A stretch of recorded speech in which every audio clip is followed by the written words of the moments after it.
Good morning, everyone. Welcome to the Farzy Show. Micah Parsons, Joel Embiid, that's what we're focusing on today, and Jalen Hurts. Now, somebody asked me about the Micah Parsons comments in the comments yesterday during the chat check, and I don't ever, and one of the things I enjoy about doing the show is that I don't ever have to reward stupidity with attention. Because that's, in essence, what we do each and every day in today's day and age. We reward stupidity. We see something stupid, and then we all lose our minds over it. And we lose what this guy said. It was stupid. And when I first heard 2 days ago now, the Micah Parsons conversation with Von Miller on the Von cast, my thought was, well, that's dumb. And then I thought to myself, this is probably going to pick up, but I hope it doesn't because I don't want to have to address stupidity. I don't want to have to reward stupidity with attention. And that's in essence what we do. Now, meanwhile, while we're reacting to it, retweets and clicks and podcast numbers go up for Voncast, the Von Miller podcast on the Bleacher Report, and everyone throws attention at it, which is what anyone ever wants. I don't like being the skunk or the snake at the garden party. Well, everyone's having a great time. I don't like to go, my tea is cold. I don't know, whatever. That's what I envision people drinking at garden parties. Tea. And when I first heard the comments, the thing I laughed at the most was Micah Parsons saying, I just love the game and I know the game so well that I have to say. And I'm like, no, you don't. This is admitting that you don't know the game so well. Now, let me just say, if you're going to hire a football coach, if you're going to hire a middle linebacker, if you're going to recruit a linebacker, if you're going to hire a linebacker, go ahead and get Micah Parsons. Don't hire me. Get him. He'd probably be better at football than me. All right? Hold on. He is better than football than me. But what he said shows no understanding of at least what the Eagles are doing. So I thought, good. This is a guy literally having to defend the Eagles. I want him to think this is all system. I want him to think this is all scheme. I want him to think this is all team. And maybe not focus on the MVP of the NFL right now, Jalen Hurts. If you haven't heard it, I have it for you. Here it is, just so we can give my reaction and also the reaction from Nick Sirianni, Jalen Hurts, and Jordan Mailata, who now Nick Sirianni is probably my favorite because he just doesn't hear it, but it's great, who give their reaction as well. Here's Micah Parsons, in case you haven't heard the comments yet. Here you are. Look at the Eagles. Is it Hurts or the team? I think it's a little bit of both, man. I think it's system and team. I think it's a little bit of both, man. Bro, hey, this Eagle Cowboy coming up, ain't it? Yeah, it's coming up. I'm not trying to make no enemies. I just love the game so much, and I understand it so much that I can't. When things are off, I just can't hold it in. I almost gotta say something. Yeah, you're right. They got a great team, great defense. But everyone has their own opinions. But they got Jalen Hurts is he's good. He's good. That was Micah Parsons of the Voncast once again. You understand nothing of what's going on. First up, let me just say thank you for the compliment, because here's what we're doing here.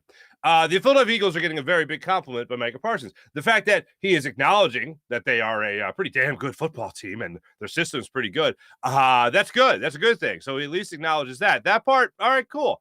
The other part is kind of odd. It's a rock and a hard place for Eagles fans because true, he is not acknowledging the greatness that is Jalen Hurts right now and how special he is and how MVP caliber he is. True, he's downgrading that, but he's also saying what else they're doing is pretty damn special. So it's like the acknowledgement of the fact that the Eagles are great this year, but it's a matter of dividing really the accolades. It's a matter of dividing the greatness. It's a matter of understanding why they are so great and really splitting credit where credit is due. Does Jalen Hurts deserve more credit, or does the scheme and the overall team deserve more credit? So it's a rock and a hard place, because by saying, no, it's the team, you're saying Jalen Hurts isn't that great. And if you're saying it's all Jalen Hurts, then you're saying then the team isn't that great. Here's the best way I feel I can describe this to people. And the best way I could shoot down the claims made by Micah Parsons, and I love it at the end there, he says, oh, Jalen Hurts is good. Jalen Hurts is good. Von Miller, credit to him, goes on to say that he's the leading MVP candidate right now in the NFL. So thank you, Von Miller. Get well soon. But when it comes to these comments made, yes, the Eagles have a great system. Yes, the Eagles have a great team. Both those things are true. You know what else is true? To that system, Jalen Hurts is the on switch. He's the guy that makes it go. He is, wait for it, the most valuable player on this Eagles team. He's also the most valuable player in the NFL this year. Now you have Caesar Sportsbook out there quoting him as the favorite, having him as the favorite MVP. Other sportsbook has him as the favorite to win the MVP award. Coming up later in the show, we're going to go through how his stock has really risen this year with what he's been able to bring to the table in the NFL. So, yes, it's a great system. Yes, it's a great team. But without Jalen Hurts, all those things don't open up. All those things, that system doesn't run like the well-oiled machine it has been so far this year. And I think will continue to be till the season's end, with the Eagles clinching the number one spot in the NFC and getting home field advantage in the playoffs and getting a nice little bye week to put their feet up, relax, and see who they're going to be playing. So for me, one thing you really got to keep in mind here, Micah Parsons, is, yes, first and foremost, thank you for understanding that the Eagles are great. That's very nice of you.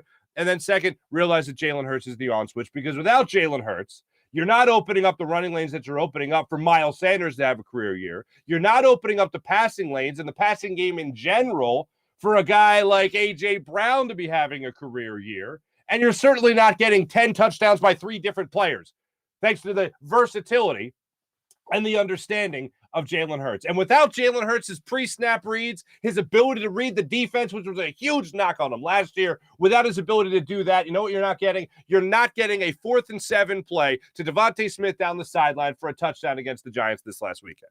You're not getting all that without Jalen Hurts' development and without Jalen Hurts being the on switch to a great system and the guy that makes a great team go. So, yes, all those things are true about a great team, great system. If Jalen Hurts is the team. Well, here's the thing. It's everything. And Von Miller's right on the button. I know you want to be I know you want to give a hot take here. I'm not trying to make any enemies. Well, you're trying to divide credit where it doesn't need to be divided. I think everyone knows that watches this football team. I don't know. Maybe the rest of the Dallas Cowboys understand this, considering that defense was carrying that team and the Eagles put up 25 points on them. So, for me, I don't really understand where Micah Parsons is coming from in this. Trying to divide it all up. And, it's all Jalen Hurts. It's the team. It's the scheme. Like a system quarterback. You can talk about Nick Foles in the first year of Chip Kelly, 27 touchdowns, 2 interceptions. I think that was a great system, and I think Nick Foles did very well in that system. Spread offense, always on the go, always in the hurry up style offense, getting all the plays off in the world that you possibly could, not really worrying about time of possession, just scoring, getting in the end zone and all that stuff. I think Nick Foles benefited greatly from the system. Jalen Hurts is way more the system than you could talk about Chip Kelly's scheme or system coming into the NFL. You can talk about system quarterbacks like that, but Jalen Hurts isn't one of those guys. Jalen Hurts is the guy that makes it all go. And to watch this team every single week and to hear accolades poured upon him and the team is great. But to have someone try to divide the credit and split that up is ridiculous, because it's one well-oiled machine. And this is what I was talking about a couple of weeks ago when I talked about the Eagles and their identity. Usually when we talk about a team not having a true identity, it's a bad thing. Run team. What's the identity? In years past, it was like, will the Eagles be the team that runs it down your throat? No, never. Not really. Just air it out? Yeah, probably that's their identity. Tough-nosed defense under Jim Johnson, certainly an identity. This Eagles team, what Micah Parsons is trying to do is trying to pigeonhole them into something that he understands. Oh, yeah, they just got a great scheme. Like one thing. Oh, they just got a great scheme. No, it's far beyond that with this Eagles team, because they are way too diverse. Their versatility is off the charts. They can pick and choose how they want to beat you based on whatever your weakness is, whatever that team is coming in to face them in the following week. Right now, they're focused on the Bears. They got to figure out how to stop Justin Fields. They got to make sure Justin Fields isn't running all over the place. That defense got to be on point. They got to be able to contain him.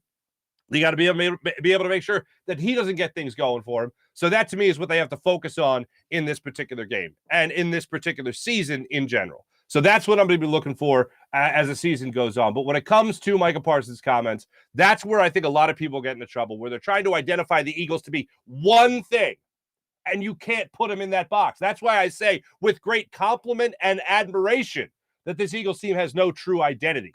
They have a multitude of identities. That's why they are the chameleon of chameleons. They can change each and every week. Micah Parsons is trying to just put them in one little box. This is where they are. This is where they belong. This is what they do. It's far beyond that. That's why it's ridiculous. Those are my comments on it. Let's get to and now I have rewarded stupidity with attention. Now I'm just like the rest of them. Here is Nick Sirianni, Jalen Hurts, and Jordan Mailata on Micah Parsons' comments. You see that a lot in his reads, right? Because that's where it's going to show up the most, because you're running similar plays that he's been running for 2 years. He's seeing different defenses. He's going to different places with the football based off of what the defense is doing. There was a play that he made. One of my favorite plays that he made in the game yesterday was a 4-yard gain to Zach Pascal. Well, why? Why would that be your favorite play? Because it was designed to go one place with the ball. Damn it. Wrong button. Sorry. Here in post, Jim, can we just edit that part out and just PJ just edit that part out and just go right to this part here? Here, I'll set it up with great authority as well. Here's here are the Eagles, Nick Sirianni, Jalen Hurts, and Jordan Mailata reacting to Micah Parsons. Did you have any kind of response to Micah thinking it was a system situation more than Jalen and what he's been able to do? Honestly, I'm not familiar with that yet. I don't. Yeah, I imagine someone will bring it to my attention next week. I don't know. I don't know. We're worried about the Bears. Jalen, Micah Parsons had some comments about your success and whether it was more attributed to yourself or team and scheme. Curious to get your thoughts on that. We're worried about the Bears right now. Yeah, I'm worried about the Chicago Bears this week, man. Worried about this game. Michael should worry about his game this week too. So even if they have a game, I don't know if they're playing, but part of my language. I mean, just worry about you got this week. That's how we do it here. Not going to worry about any other comments anybody said. That's just how we focus and run about our business. You got the Chicago Bears, not the Chicago Micah Parsons. Leave it to Jordan Mailata. Worry about whoever the bleep you're playing next week, which is the Jaguars, by the way. Go get him, Doug Peterson. I know no one likes to face a good team after a loss, and the Cowboys, I acknowledge, they're a good team. And no one wants to face that team after a loss. Odds are they're losing 2 in a row, a little extra motivated, a little extra focused, can't win, can't lose type of situation. They're already in that situation. The Cowboys are already in that situation where they can't lose. Like they're fighting for playoff positioning. They still have a crack at the number 1 seed. They're right there with the Vikings in terms of chasing the Eagles. Divisional stakes on the line as well. So, yeah, this is still a huge game for the Eagles, despite their record being incredible, because the Cowboys' record is still not terrible. But, yeah, focus on who you're playing next. I love Nick Sirianni being like, this hasn't even crossed my radar yet. No one's told me. I'm sure I would have heard about it. And Jalen Hurts, yeah, asked me about the Bears. And Jordan Mailata, I don't give a focused on playing the Bears. Is that not the perfect response you want from your team? I think that's the perfect response from the Philadelphia Eagles on the Micah Parsons situation. So let's close. And look, I will say this. Von Miller, in fairness, Von Miller asked the question about the Eagles and Jalen Hurts. And that's what prompted the response from Micah Parsons. I know especially nowadays, no one really gives a damn about context. We'll get to it in a second when it comes to Joel Embiid, but I believe in context because I don't ever want to dissuade people or persuade them in one direction or another in terms of you have to think the way I think. But I want to be fair and I want to be honest with you guys. I don't want to give you piping hot takes all the live long day. So he gets asked the question. And what is so amazing is regardless of the context in terms of not playing the Eagles this week, it gives you an idea, or rather it really tells you what Micah Parsons thinks about this team and thinks about Jalen Hurts. Regardless of whether it's Jalen Hurts, the scheme, the system, the players around him, the team, whatever, regardless of all that and who gets the most credit, this is the team that shows up and punches you in the mouth. If that's an identity, I'll go with that. This is the team that just shows up and punches you in the mouth. If you had to boil it down to one thing without splitting up credit, without portioning off credit, that's the way I'll give credit to this team. Who are the Eagles? They're the team that shows up and punches you in the mouth. And then let's see if you still have a plan after that. Jalen Hurts is good. Oh, is he? Gee, thanks for breaking it down, Micah Parsons. All right. Something else came up yesterday at the press conferences. Jalen Hurts did not get asked a question about the Chicago Bears defense.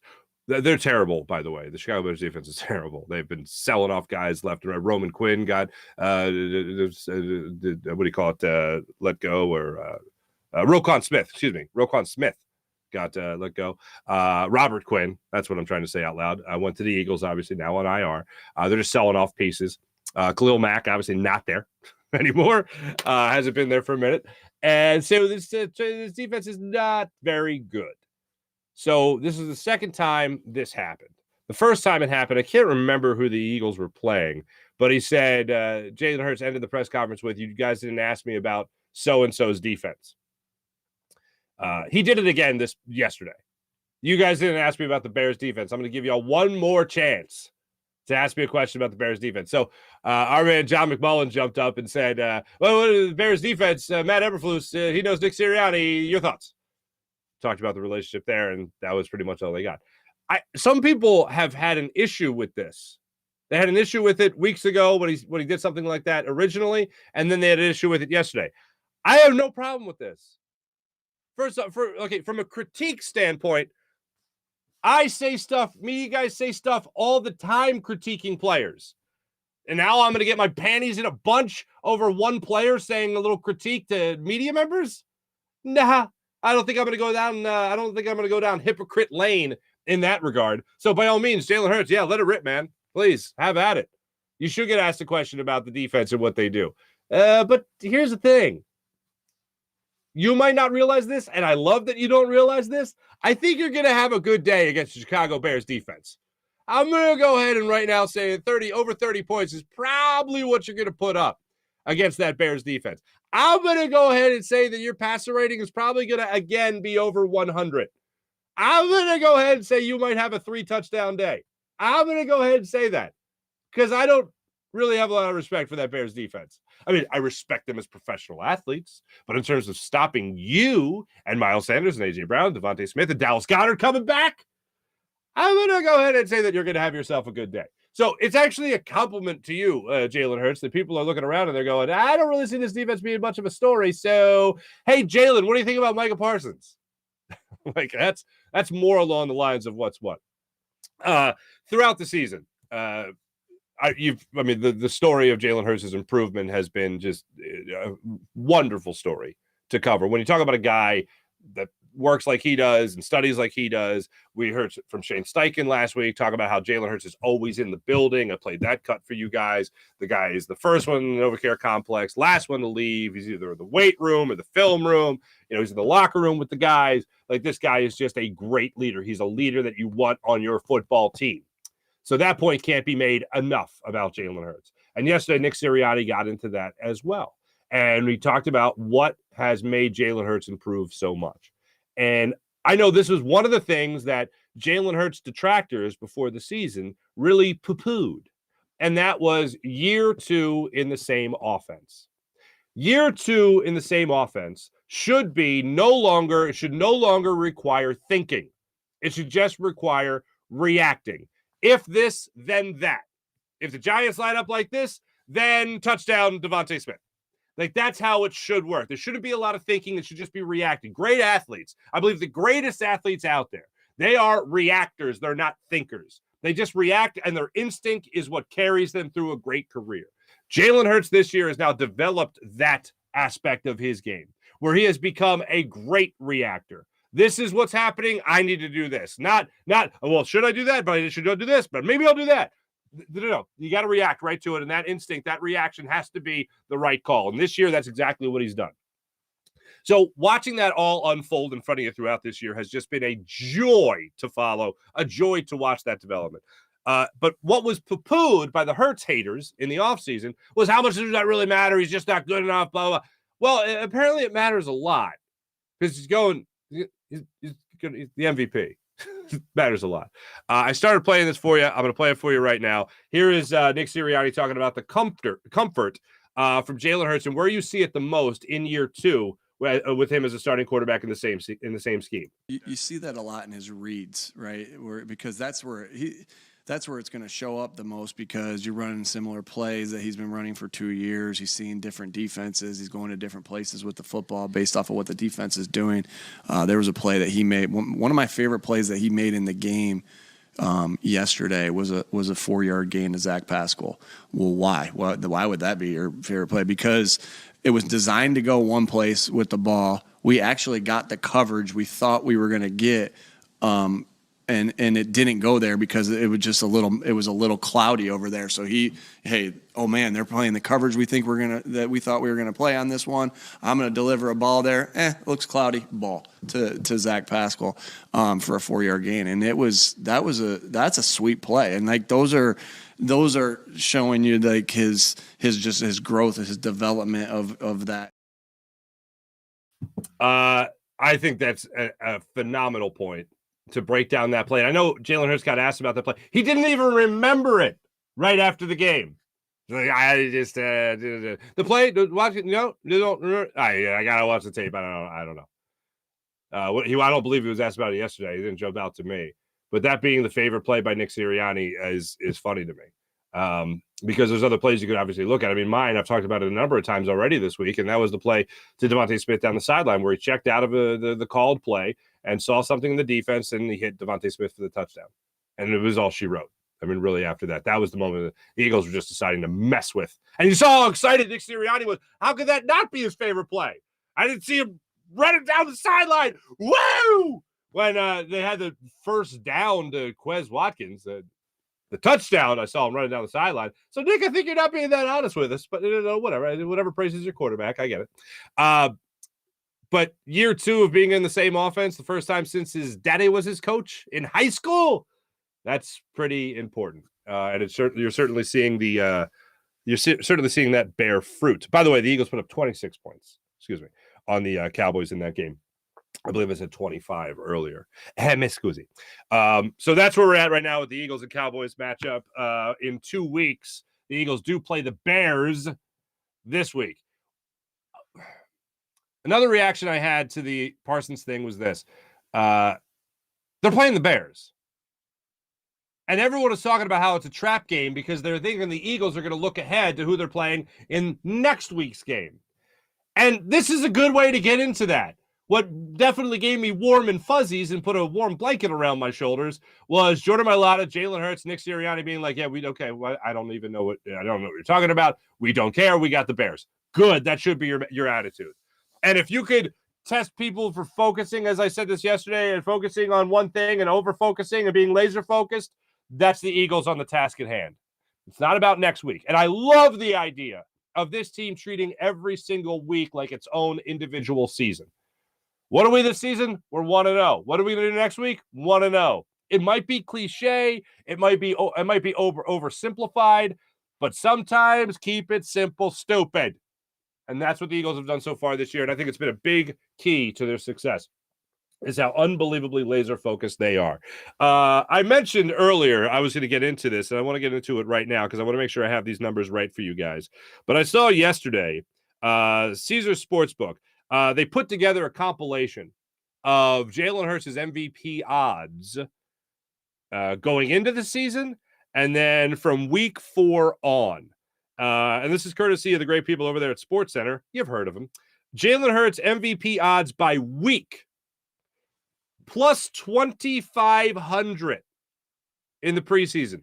Plus 2,500. Then in week 4, plus 700. Week 8, down to plus 450. Week 10, plus 550. Week 12, plus 400. Now, week 15, minus 150. Your odds on favor right now to be the MVP winner in the NFL. And you know what? It couldn't happen to a better guy.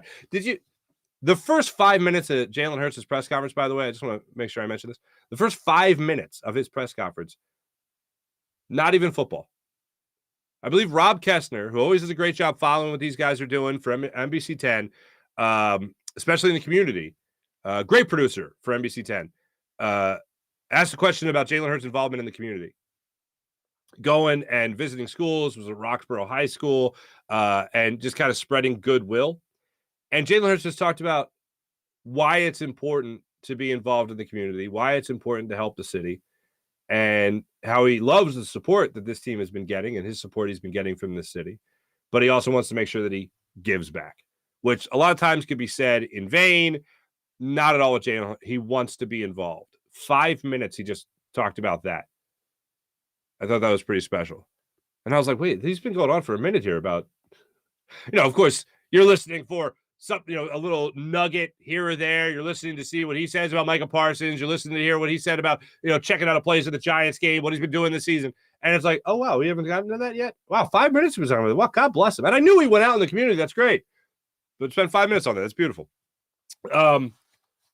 One more thing regarding his MVP candidacy. If you haven't caught any of the New Heights podcast with Jason Kelsey and Travis Kelsey, it is phenomenal. They do a wonderful job on that. And every week, these little things come out from Jason Kelsey's rants or conversations on the podcast in regards to the Philadelphia Eagles and what they mean. And I think there was no better part of the podcast this week than Jason Kelsey talking about why Jalen Hurts deserves to be the MVP of the NFL this season. And he really breaks it down well. Here's Jason Kelsey on his quarterback. I think if you look at our offense as a whole and how we've moved the ball and how important Jalen is for all of that to work, I think that's a clear reason why he's the MVP in my mind. His dynamic ability to make plays on the ground or through the air allows our coaches to be creative and do things that other teams can't do and won't do. It forces defenses to defend us in ways that open things up all over the field. All of these things are done largely because of Jalen. Mm-hmm. The offensive line's job is easier. The receiver's job's easier. The running back's job is definitely easier. When you talk about an MVP, you're thinking about a guy that makes the whole thing go. Yeah. Who is the most important person in that cog? If he's not there, yeah. Not only does he have all the stats necessary to be the MVP, I think he's the most important piece to what's been probably the most consistent offense in the NFL.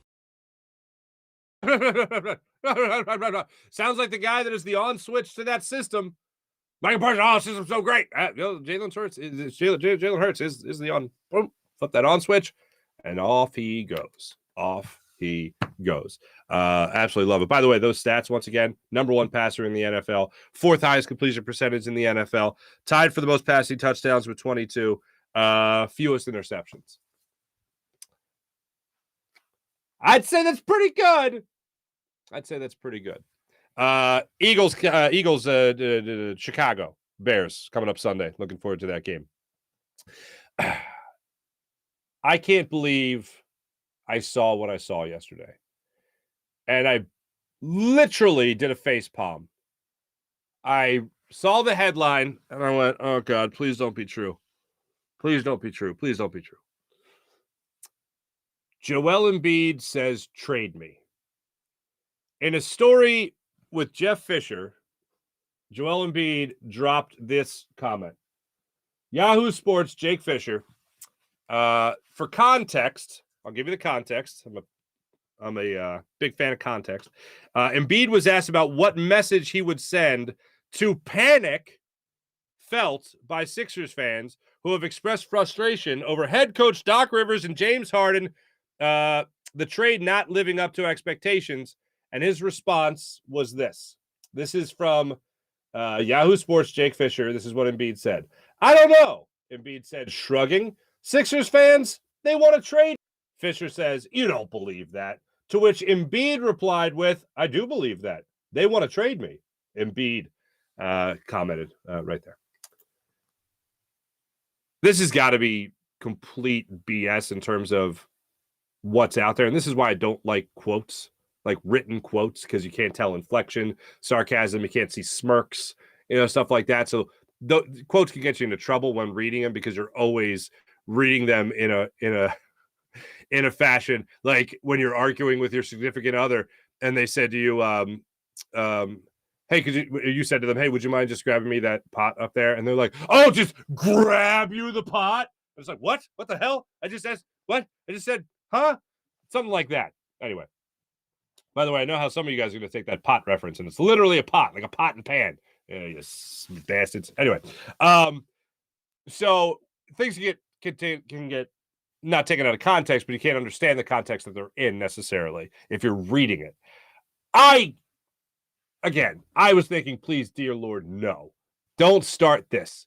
We don't need this. When we all thought we were a united front on Ben Simmons and just kicking his butt out of town, Joel Embiid came out with, the Ben is my brother thing, and that I kind of understand when he said that. He's trying to recruit him back and all that stuff, fine. But then if you remember, Joel Embiid put out that tweet about how everyone needs to be better. Sixers fans, you need to be better too. And it's like, whoa, we've been supporting Ben Simmons this whole time. The only time we jumped off the cliff with Ben Simmons was the idea of him talking about how, when he gave up and he didn't dunk and he passed a Thibault, and then he didn't show up, or the reports were out there about the team wanted to go visit him, and he was like, nah, just don't even bother. Like that's what it took. It took him cowering in the biggest moment of his career for us to go, all right, we're out. There's no more defending Ben Simmons and defending, and then Joel Embiid has come out with, Sixers fans, you got to be better too. Like I think we've been pretty awesome. And as you know, I got a soft spot in my heart for Sixers fans in particular because they've gone through a very rough patch and embraced a rough patch where they went through the process and somehow magically came out stronger on the other side. The fan base, not necessarily the team, but the fan base got stronger as losing on purpose happened. Somehow we got past it. But I have a soft spot in my heart when it comes to Sixers fans. So now, this being out there, it annoys me because I know from national media perspective, it's going to be, we're so terrible in this city. We're wasting a great career. We're not appreciating a great career by Joel Embiid when it couldn't be further from the truth. We've all wanted Joel Embiid to be the MVP over the last couple of years. How we wanted to be the MVP this year. It's just that we'll gladly take a Sixers team making it to the Eastern Conference Finals, NBA championship, whatever it might be, more so than him winning an MVP trophy. So that's something I would very much like to see. But I don't know anyone that wants to trade Joel Embiid. I don't know anyone that's saying right now is the time to trade Joel Embiid. I haven't heard anybody call for it. I haven't even seen it on social media in some of the weird, messed up accounts that I look at and I go, that's dumb. Why the hell would I do that? If I was Daryl Morey, why would I entertain that? No one's trading Joel Embiid anytime soon.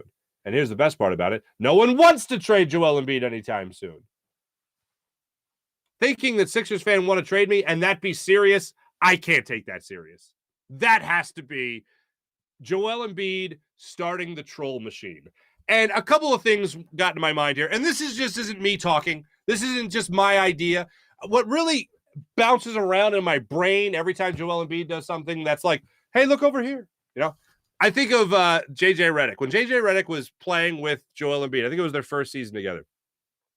Joel Embiid got hurt. He went down. And I remember they were talking to JJ Redick after the game. And they said, what'd you think of Joel Embiid going down? And JJ Redick had like the most beautiful, most honest response. Basically, he called Joel Embiid a drama queen. He's like, I don't know if I play with anybody more dramatic than Joel Embiid. Joel Embiid is always one for drama. He's always one to build up the story. He's the hype machine. He went on and on about like Joel Embiid's just putting on a show for everybody. And I'm like, I knew it. I absolutely knew it. He is a troll, not just to Karl Anthony Towns, not just to Andre Drummond before they were teammates. He's not just the guy that's just trolling other players. He's trolling us. He loves being the heel. And as few and far between those times are now, since he became a father, as he said, he's trying to be more mature. Right? Now those times are few and far between. But I don't put it past him to be trolling.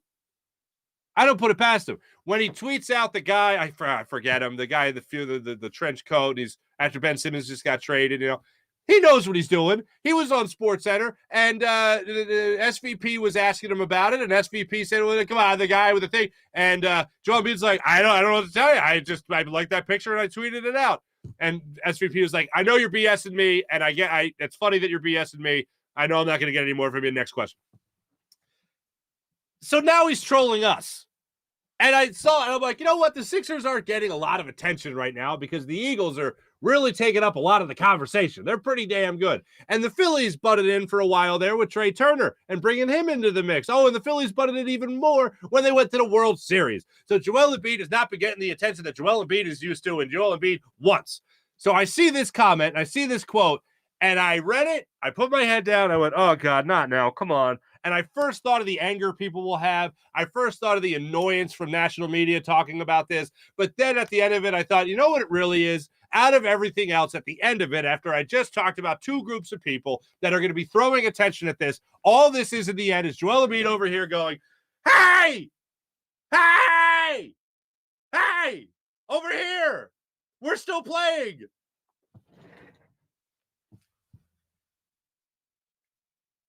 That's how I took it. I think it's stupid. And I just, again, rewarded a stupid comment with attention. But I kind of have to do this because I don't want anyone to think that Joel Embiid actually wants to get traded away from the 76ers. And I don't think Philadelphia fans want Joel Embiid traded away from the 76ers. They take an early exit from the playoffs this year, and then we can have a conversation. But right now, no thanks. Get away from Joel Embiid. You're not trading my man. Like, look at this. Again, you don't believe that? That's Jake Fisher, to which Embiid replied, I do believe that. They want to trade me. No, we don't. Trying to clean up a mess over here. Ridiculous. By the way, the Sixers have the Warriors tomorrow. Warriors dropped to 2-15 on the road last night. And that Steph Curry fella, who's pretty good at basketball, injured his shoulder. Will have an MRI today. He left the game last night. Had 27 points in the first half against the Indiana Pacers. Why is it bugging me? I think they were on the road. That's bugging me. Yeah, they were on the road. They were in Indiana, and they come to Philadelphia tomorrow night. They lost 125-119. So there you go. Let me tell you about the great people at Steven Singer Jewelers. Steven Singer, the other corner of 8th and Walnut, right there on Jewelers Row. For over 40 years, Steven's been in the love business in Philadelphia, helping people get engaged and fall in love with the perfect price and the perfect diamond. Now, what's the perfect price? Other jewelers like to mark things way up just to mark it down a couple of bucks. And then they sell Steven Singer with his perfect price, and they go, I hate Steven Singer! Ready for Love diamond engagement ring standing by at the ready. So they're not just a clever name. And you don't need a coupon. You don't need a promo code. There's no sale. The sale's every day with the perfect price. Steven marks things at the perfect price each and every day, so you know you're getting the best deal when you walk in there. You don't have to worry about negotiating. You don't have to worry about haggling. He sets it at the perfect price each and every day. Steven Singer Jewelers, one place, one price, the perfect price, online at IHateStevenSinger.com. That's IHateStevenSinger.com. Let me tell you about the great people at Manscaped. Get 20% off at Manscaped.com. That's 20% off at Manscaped.com when you use promo code Farzy. Like their Platinum Package 4.0. Oh, it's incredible. Their Platinum Package 4.0 is their best men's hygiene bundle yet. It includes the Lawnmower 4.0 trimmer. It includes the Weed Whacker ear and nose hair trimmer. And they both come with skin-safe technology that helps reduce the risk of nicks, so you can manscape with confidence and comfort. Log on to manscaped.com right now. Perfect gift for the holidays. 20% off and free shipping when you get promo code Farzy. That's promo code Farzy, 20% off when you use promo code Farzy at manscaped.com. How about PHL Sports Nation, Philadelphia Sports Nation, enhancing your Philadelphia sports fan experience across all social media and blogs? That's PHLSportsNation.com. Let me tell you about our amazing friends over at Freestone Farm CBD, FreestoneFarmCBD.com. If you enjoy CBD, if you want to try CBD, try Freestone Farm CBD. Get 20% off with promo code Farzy at Freestone Farm CBD, FreestoneFarmCBD.com. You'll enjoy their insane tropical tasting Bayox that clocks in at a chart-topping 24.1%, and Super CBD, which is half Hindu, Kush, and 21%. Genetics of these guys are off the charts. So enjoy every second of Freestone Farm CBD. Use promo code Farzy at FreestoneFarmCBD.com. Ladies and gentlemen, before I get to the chat check, inspection on my house is Saturday. We got a buyer, so it looks like the move is happening. Knock on wood.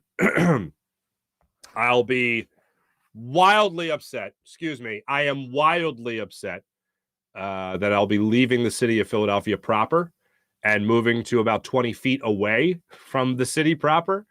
But I grew up in the suburbs. I know what the suburbs have to offer. I had a wonderful childhood. However, I always wanted to be in the city. I have lived my adult life in the city, and now it looks like I'll be leaving the city. This sucks. I'm going to be, let me acknowledge something here. I'm going to be wildly selfish for a second here. I don't want to leave the city. I believe I'm doing something I don't want to do because I believe it's the right thing for my family, and that ultimately is the actual sign of an adult. Ugh, gross.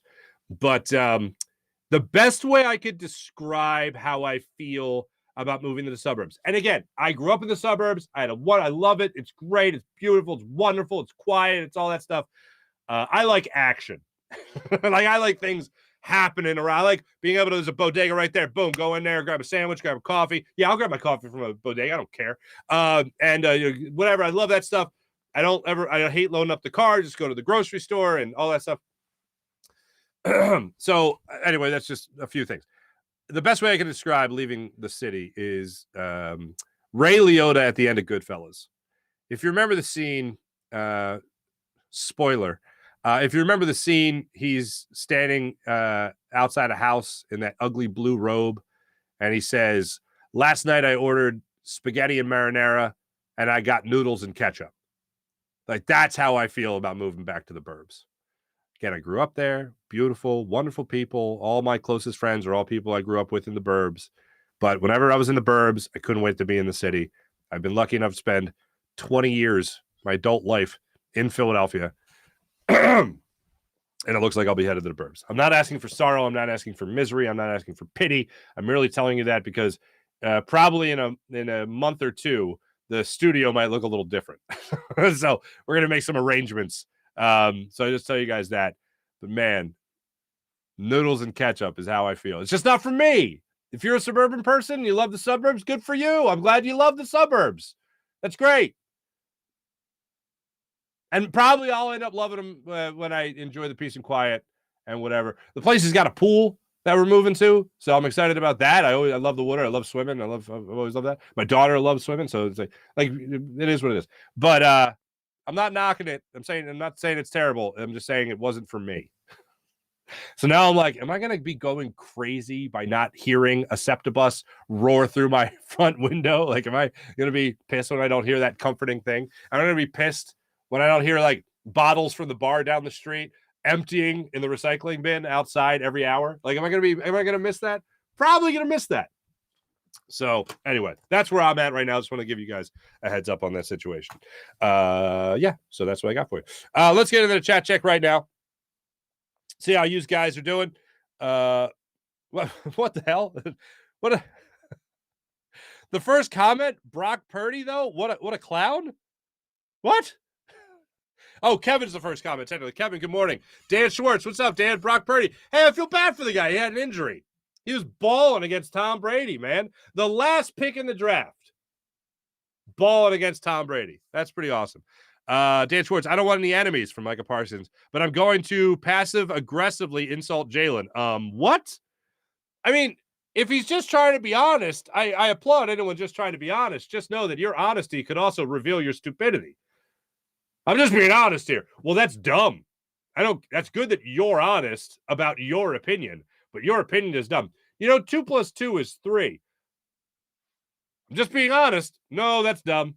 You have revealed yourself. What did Trey Thomas teach me? Oh, you showed your ass. You showed your ass. You showed your ass. I'd never heard that comment. You showed your ass. Micah Parsons showed his ass. Boop. April, Parsons is a punk. Good morning, April. Dan Schwartz, Mark is right. Von Miller is right on the button, and Mark is right on the unbutton. Good luck. Have I told you how nice your shirt has looked recently? No? Well, it's better than nice. It's great. Thanks, Dan. By the way, Dan, I think I just get your inflection. I think I just understand the words you're emphasizing. Younger players seem to have no problem giving the other team material to get fired up and then act surprised when they get handled. That's so weird to me. PJ, I agree. April, good for them. Just dealing with a bully at school. Ignore them. Damn right. Although I like to handle bullies in a different way. I like to bully the bullies. If you're a bully, I'm going to bully you. Just play stupid games, win stupid prizes. April, F around and find out. The owl counting the Tootsie Roll or the Tootsie Pop licks is even like, what the hell, man? I can't even get counting that high. April, update on my friend that is a Vikings fan. He is hella salty. Ooh. By the way, guys, we had a little technical difficulty connecting with PJ today, video-wise. So normally when I look down like this, I'm looking at PJ to see his reaction. I can't see him. PJ, I will say this, may or may not enjoy the Vikings. May or may not have a special place in his heart for the Vikings. May or may not. May or may not. Just saying is all. Just saying is all. So I wonder how he feels. Losing to the Lions. New Heights is such a great show, April. I completely agree. T-Bro. What's up, T-Bro?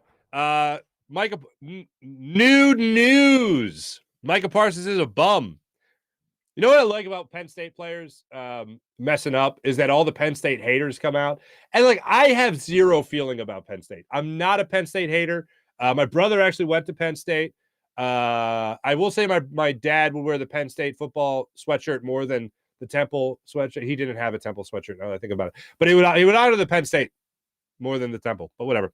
So I do enjoy when somebody from Penn State says something stupid and all the Penn State haters are like, yeah! Like they let it come out then. Like, told you Penn State's dumb. It's like, Micah Parsons is pretty good. It's like, shut up. Anyway, that's my impression of the Penn State, anti-Penn State and pro-Penn State people, where I'm just kind of here in the middle, like, I didn't go there. I don't care. Did Travis Kelce give a retort of why he thinks Mahomes should be the MVP? And, I looked for that. I didn't see it. All he does on that clip is later say, those are great points. And I assumed that if there was a retort, that would be out there, but I haven't seen one.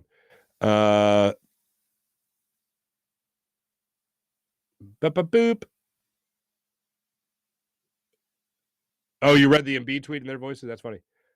T-Bro, what's up again? Mihai, what's up, Mihai? Everyone remember Keith Hernandez? Micah Parsons about to get karma and see. Guess in the Super Bowl, not going to say it publicly. Don't ever jinx Philly. Knock on wood. That's true. Micah Parsons and Keith Hernandez. Shaking hands. Joel trade talk this Saturday, all the previous Saturdays, and all Saturdays going forward, 8 a.m. to 10 p.m. WIP. Yes, Mally, WIP still exists. That's funny, Dan. Dan Schwartz, doctors recommend watching the Flyers for slow. Don't let me. Oh, please don't. April, me, 525 miles away from Philly. Me, 0.1 miles from Philly.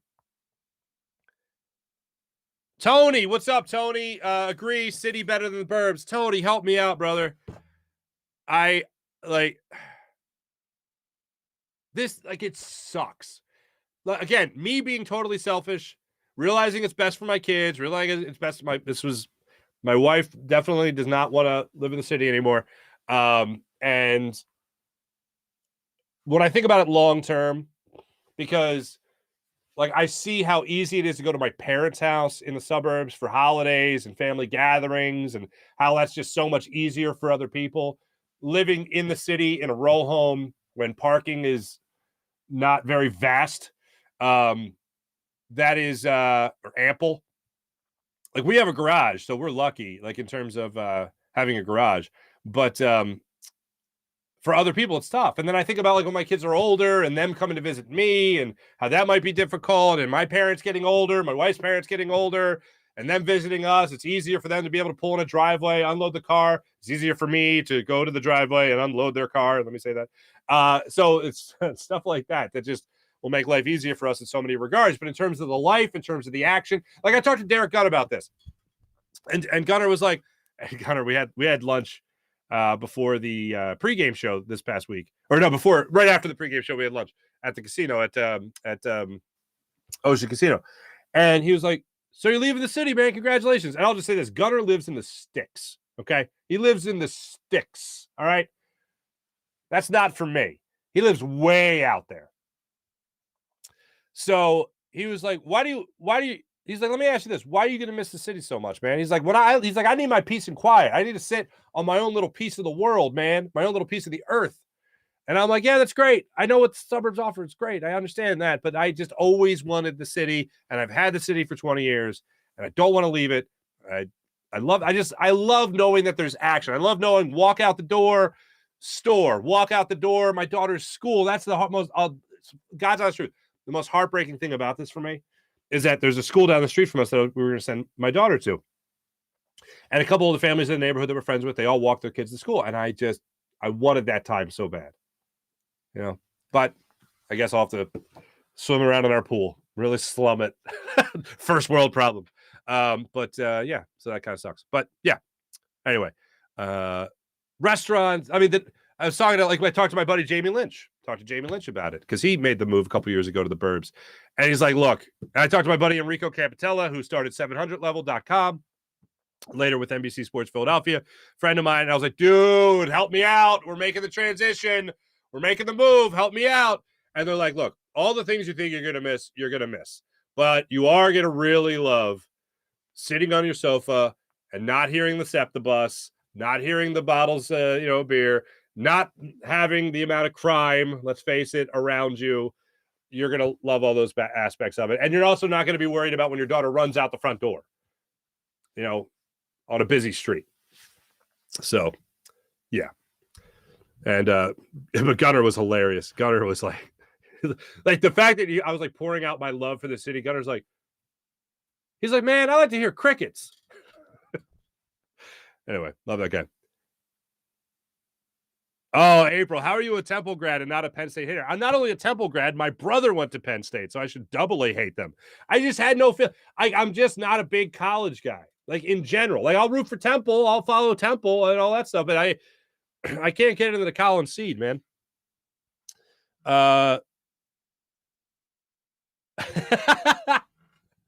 Dan Schwartz, Mihai. Mark refers to himself sometimes as Mihai. Gunner, originally Chicago guy. No, he's a Wisconsin fellow. Midwest, so you're close. Originally Milwaukee. T-Bro, pool party at the Farzy's new house. Yeah, right. Pool's gonna need some work, people. Thanks everybody in the chat. You guys are great as per usual. Let's get into the morning rush brought to you by Sky Motorcars, SkyMotorcars.com. The Philadelphia Flyers, ladies and gentlemen. Remember that hockey team not having such a great year. They have lost now 4 in a row. They've won twice in the last month plus, so that's no bueno. They got the Devils tonight in North Jersey, 7:00 puck drop. Coming back from their 3-game road trip. We'll see how they fare in that game. Probably not well. I'm going to go ahead and assume that. Sixers aren't back at it until tomorrow night when they play host to the Warriors. Warriors still on the road, just 2-15 on the season. Thanks for watching. Thanks for listening. This has been the Farzy Show, presented by Steven Singer Jewelers. It is a Buzz Sports Entertainment production. Jim Hyden produced the show, did a fabulous job as per usual. Be back with you guys tomorrow for a Chicago Bears, not Dallas Cowboys, Chicago Bears, Philadelphia Eagles preview. Thanks, everybody. Have a great rest of your day. See ya.